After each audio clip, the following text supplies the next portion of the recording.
Hello and welcome to another in our series of Illuminated Conversations. We're excited to have you all here joining us today. So go ahead and grab your lunch, maybe a cup of coffee, and sit down with us for the next half an hour as we continue a conversation we started last week around workplace climate, how we as leaders influence that, impact it, but also today we'll talk more specifically about how we can really assess and monitor that as well.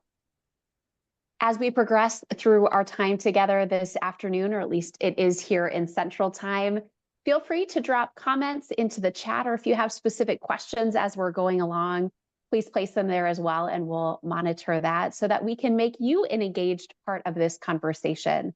Although we have some thoughts and ideas prepared, it's always great when we have an opportunity to hear what you're experiencing and feeling in your workplaces and how best we can support you in our time together. So who is the we that's going to have this conversation? Here at the Lumen Group, we're a leadership and team development firm, and really on this mission in the work that we do with these conversations to figure out how we can reshape the way that we work and help to co-create more human-centered workspaces. And we say human-centered because in our philosophy and approach, it's really grounded in science. So biology, neuroscience, psychology, which guides the way that we support individuals, teams, and leaders throughout our coaching, workshops, and our cohort-based leadership academies. So let me introduce you a little bit to our team. So we have Dr. Megan Broger, our founder and president, Donnie Hobbs, senior consultant, and you'll hear from the two of them today. Also want to highlight our operations manager and administrative manager, Danielle Simmons, and then myself, Dr. Emily Hedberg, a senior consultant with the Lumen Group.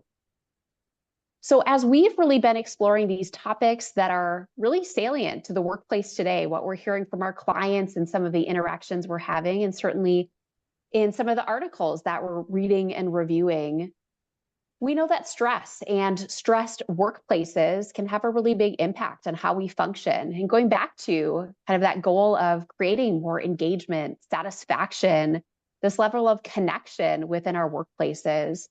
And we know that stress and other things can really hinder that. And again, based upon our use of neuroscience, psychology, we really take a different approach to the work that we do and what we teach, how we engage with the clients and the individuals we support. That's really based on our centered leadership model. This idea that in order for us to be effective in the way that we engage, communicate, connect with those around us, we really have to be centered first. And we mean that biologically from more of that nervous system regulation perspective. When we're centered, grounded, we're aligned to our values, we're regulated in our body, that allows us to lead more effectively. We're able to access some of the knowledge, skills, abilities that we have, and how we connect, communicate, and ultimately, we'll talk about today, influence that workplace climate and hopefully influencing that in a positive way. And you'll also see this idea of, for each of us, although biologically speaking, we're wired the same way, our nervous systems are different. The things that help me to be in range and centered could be different from others. So in these illuminated conversations, we also provide some different skills, maybe access to some quick resets we can engage in, but to also build some of that awareness of the things that maybe get us out of range or pull us off center. And again, how we can get back more effectively. So with that, Donnie is going to lead us through a bit of a centering exercise so that we can come into this conversation collectively, more grounded, intentional, and ready to learn something new. Thank you, Emily, and welcome everyone. So over the past several weeks and the past several conversations, we've been talking about some different grounding strategies from stop, breathe, and be to last week we talked about the idea of pulling over. So just stop, pull over, take a little break, refocus, take a breath, and get off of that busy track that we tend to jump on early in the morning and stay on throughout the day. Today we're going to be walking through a different exercise. It's very, very simple, but I really like this one because it can really shift that biology that Emily was talking about. And I'll walk you through it, and then we'll practice it together. So it's very easy. And again, this is one of those practices you can really do anytime, anywhere. You can be in the middle of a meeting, or you can take a couple minutes and just close your office door and really create just a little bit of quiet comfort for yourself as you need it throughout the day. So all we're going to do is, if you're comfortable with it, you can close your eyes, or you can take a soft gaze forward. And as we inhale, we're just going to say to ourselves, as I inhale, or as I breathe in, I smile. As I breathe out, I relax. And so let's just do that together just for a couple of breaths. As I breathe in, I smile. And as I breathe out, I relax. You just say this to yourself for a couple breaths.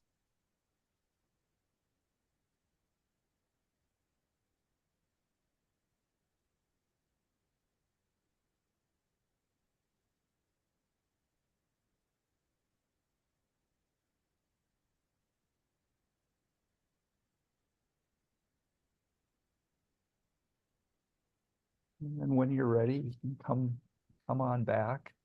And sometimes, depending on where we are, this isn't going to be a complete reset, but it is going to move us back towards center. Sometimes it will really help us shift our focus, and that nervous system can just take a step back and really get some perspective on what it is that we're engaging in or going to be engaging in. If you're interested, we do have more in-depth resources as well if you're looking to develop that practice even deeper. So I hope that was helpful.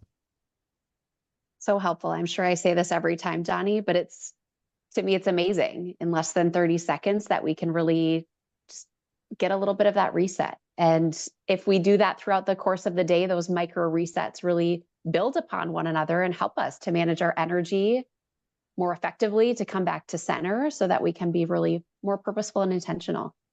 And a great reminder of just some of the resources that we have available. So feel free to reach out, and we'd be happy to connect you with some of those resources as well.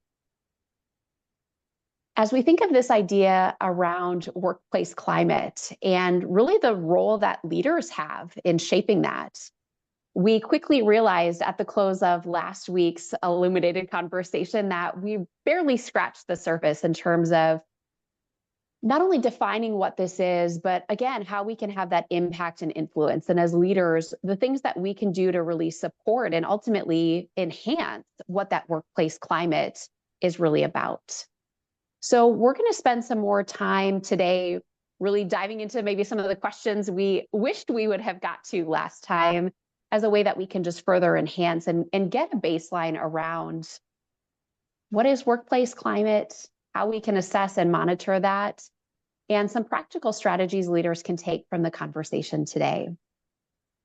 So with that, I thought it would be helpful for us to just revisit, if you didn't attend our prior conversation or maybe had a chance to view that recording, Megan, for you to share again the difference between workplace culture and climate. Yeah, absolutely. This is probably a distinction that bears repeating, because those two words are often used interchangeably, and they are actually distinct ideas. And so workplace culture really refers more to some of the underlying kind of beliefs, values, norms, habits that really kind of characterize the organization.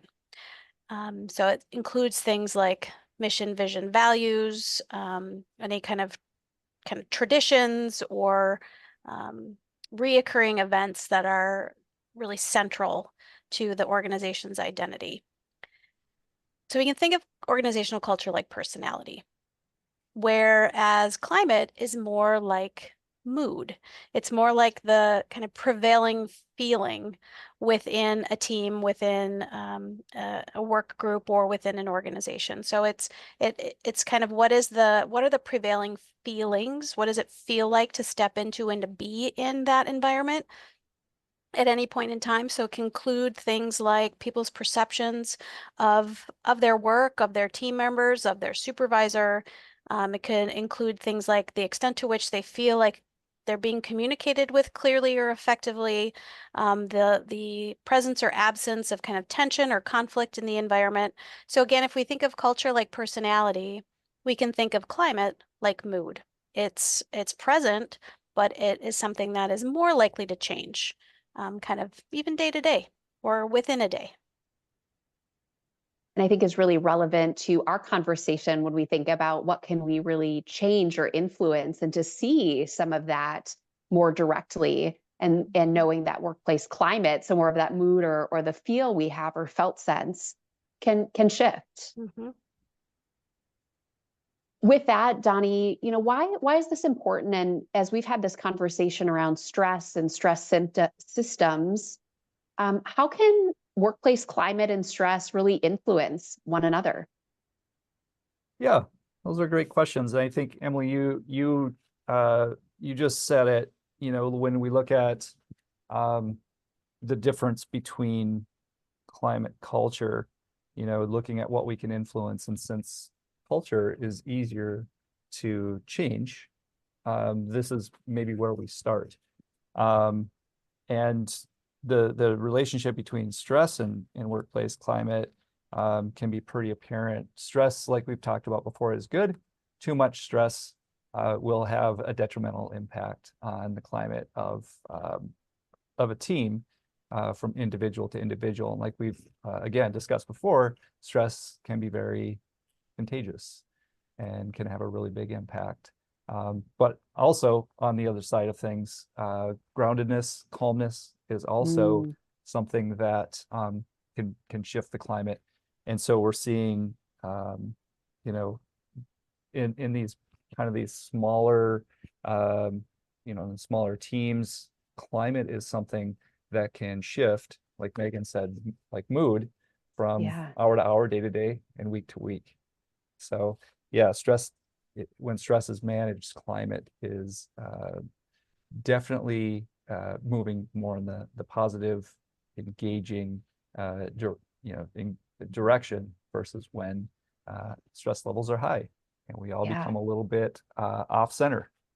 We're off our game. I'm gonna say, right. So when we're more centered, we can be more intentional, but that also influences, like you're suggesting, it creates the conditions in which that positive climate can really foster. Coming back to what you were saying, Megan, around, trust and maybe autonomy, what that looks like on the course of a team.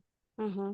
It kind of makes me think of a team that we worked with regard to, just how influential that the stress that a team or an individual within a team can kind of manifest. And makes me think of a team we worked with where there was kind of this way that the team would talk about the presence or absence of some kind of negativity in the leader's mood of that day, because it had such a strong impact on the climate of the workplace any given day. So they would say, "What's the weather like today? Sunny, cloudy, thunderstorms on the horizon?"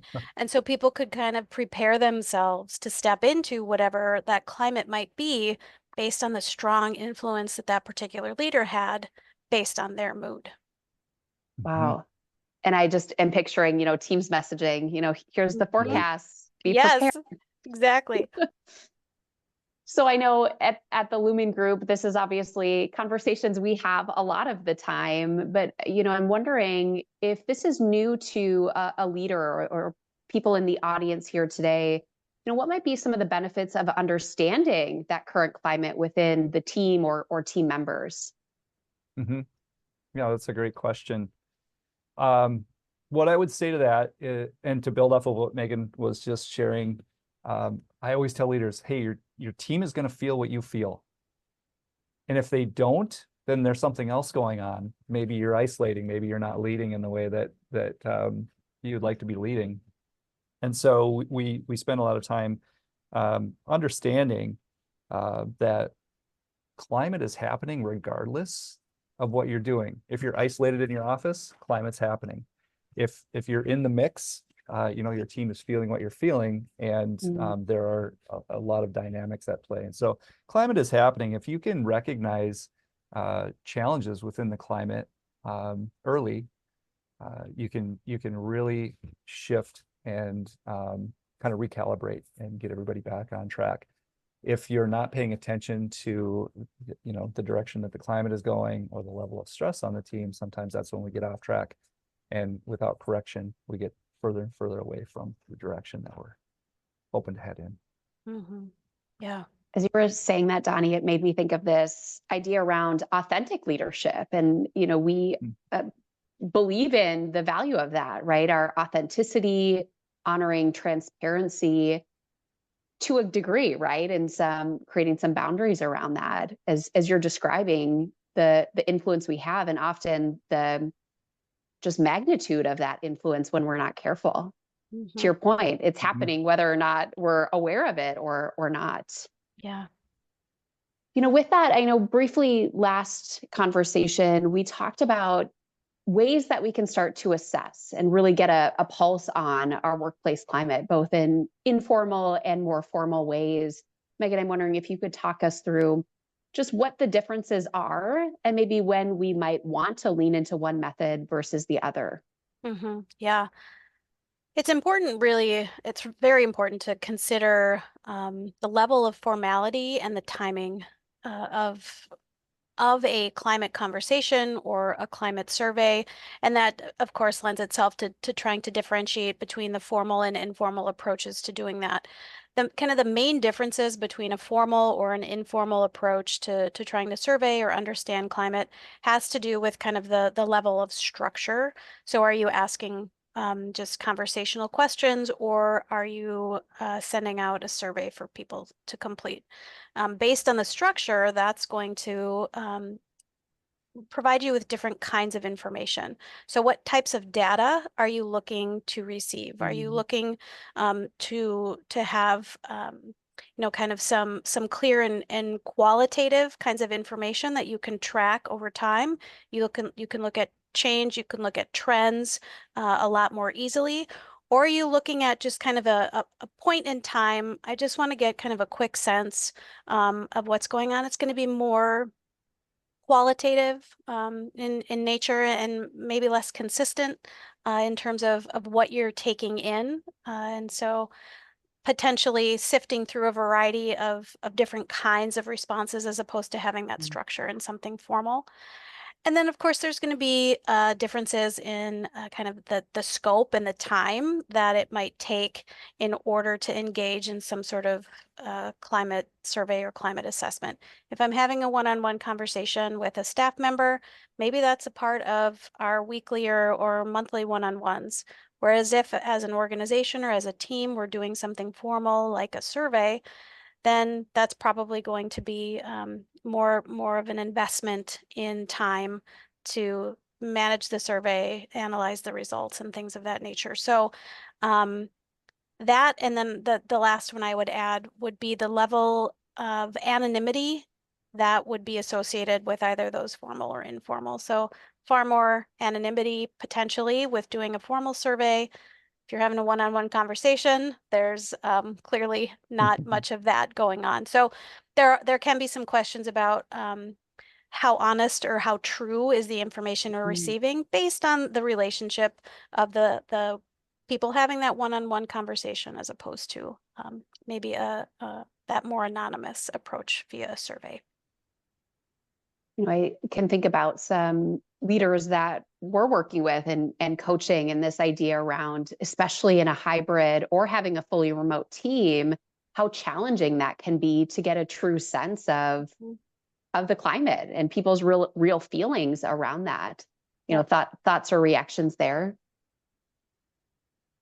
You bring up a really important point in that I think the pandemic taught us and continues to teach us some really important things about teaming and about workplace interactions and about culture and climate. I think it became very obvious that culture and climate are things that exist beyond a brick and mortar space. And so, you know, even though people are not always and all together in the same ways that perhaps they were before 2020, that does not mean that there aren't still those themes, those feelings, that atmosphere that is created when people step into their workspace, whether that's their desk in a home office or whether that's their desk in an organization's headquarters. And so I think it's kind of raised the opportunity and the responsibility of organizations and leaders to make sure they're continuing to find ways of monitoring that and connecting with that. Just because people might be physically distanced does not mean that there aren't things and really important things that might be influencing how they work together, and things that might be impacting sense of psychological safety, or diversity, equity, and inclusion, or the effectiveness of communication, productivity, all morale. All of those things are still factors that relate to climate. And so finding ways of making sure we're keeping a pulse on those, regardless of how that work team or the organization is structured and doing business, is remote, hybrid, face-to-face, is really important. And I think, yeah, as you're describing, maybe even more important, because it requires us to be really intentional about doing that versus maybe anticipating, oh, and hallway conversations, these types of things are going to come up, or maybe we just experience that different in person together. Yeah. With that, what can leaders and teams really gain from this process, whether that's, informal, formal means of assessing, but what can be some of the takeaways or benefits?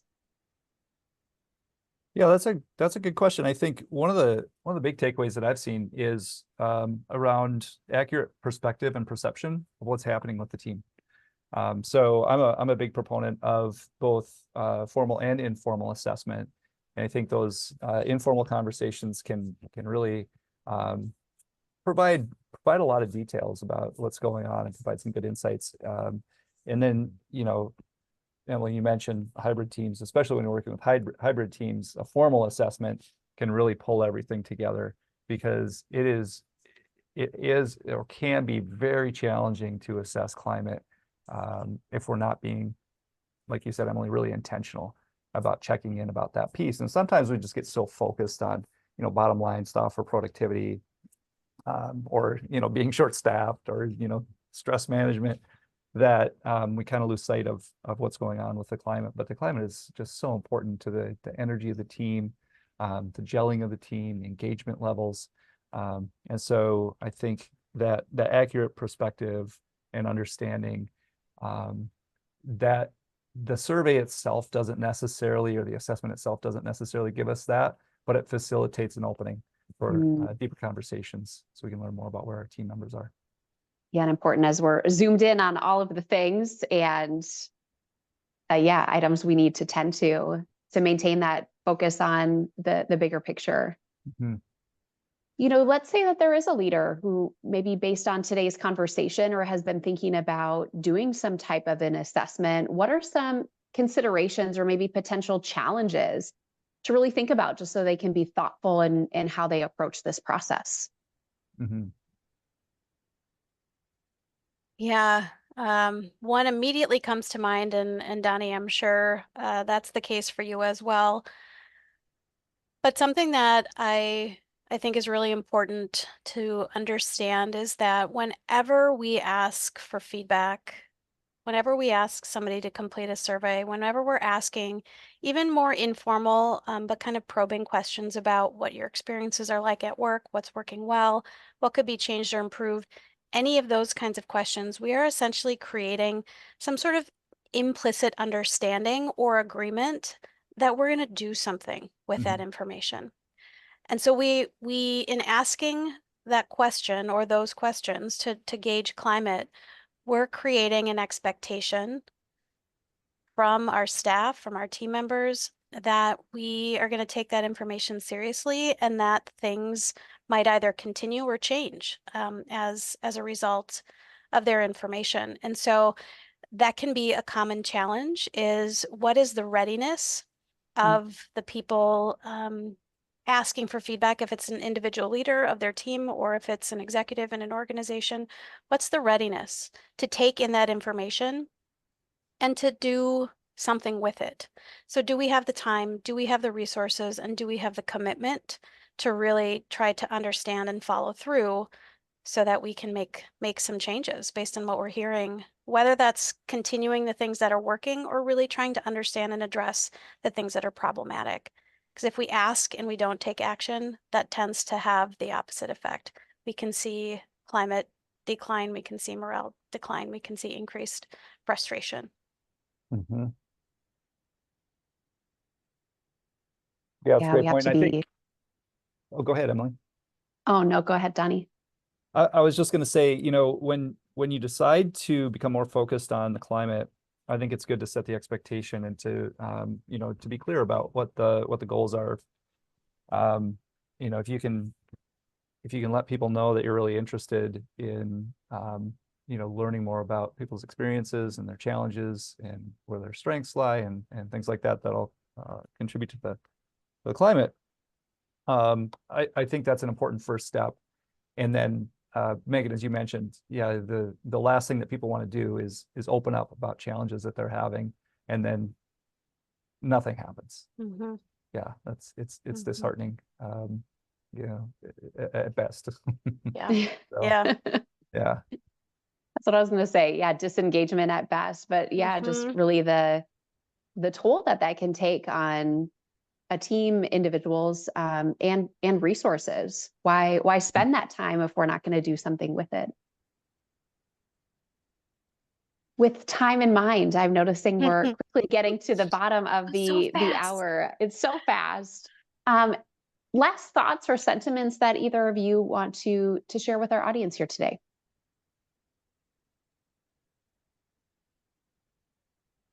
I wish we had more time. And I think if this is something that's of interest to you, really trying to understand how you might begin to assess, track, and really understand the climate of your team or your organization, do think about, do you think more of an informal or a formal approach would be helpful? It can start with, in your one-on-ones, asking, what are 1 to 2 things that you're doing that are really satisfying and that keep you here and that create enjoyment? And what one thing might cause you to look elsewhere? It's a form of a stay interview of sorts, but it's going to give us some information on what is that kind of felt sense of things that are working and things that are not. So, asking those questions one-on-one again, asking that information can create an expectation that something might be done.